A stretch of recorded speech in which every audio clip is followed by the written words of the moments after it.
It was a mistake for the Ferguson police and the St. Louis County authorities to assume that there would be no incident 1 year after Mike Brown was shot. Why? Look at all of the young black folks who have been killed unarmed for various stupid reasons, and the stories writ large in social media, more often than not missed by the mainstream media until later, that have happened between the time that Mike Brown was killed and now, 1 year later.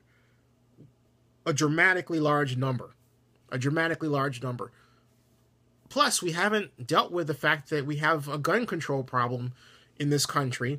And every time I say that, some NRA supporter chimes in the comment section with his ridiculous statements regarding the idea that guns will save us when they have not. Now, why Ferguson all over again? It's not just racial frustrations and all that. No. It's something more sinister than that. It's the fact that we have a society where, unlike 35 to 40 years ago, we had jobs where a person with a high school education could feed a family of four. That's no longer the case.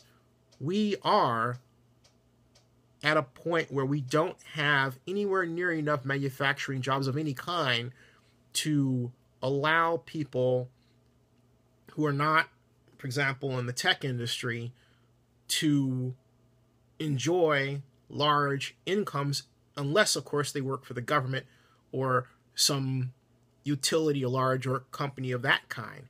But companies that make bicycles and televisions and other products like that historically have been located in the United States, long ago were sent off overseas. Those countries' gross domestic products have grown dramatically. Their buying power has grown dramatically, and ours, adjusted for inflation, has suffered. And it's continuing to suffer.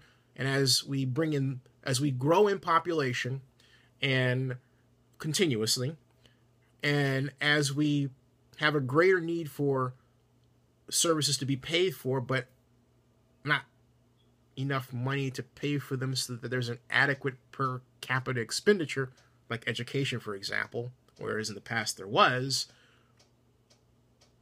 as long as we continue the maintenance of a society where people have to work long hours just to make ends meet, and then add kids onto that, and you really got a lot of pressure, we are going to be in this situation where people are seemingly, in some cities, at each other's throats. We're building a very dangerous society, and we need to address that overarching problem before it gets completely out of hand. And Ferguson is one example of that kind of future.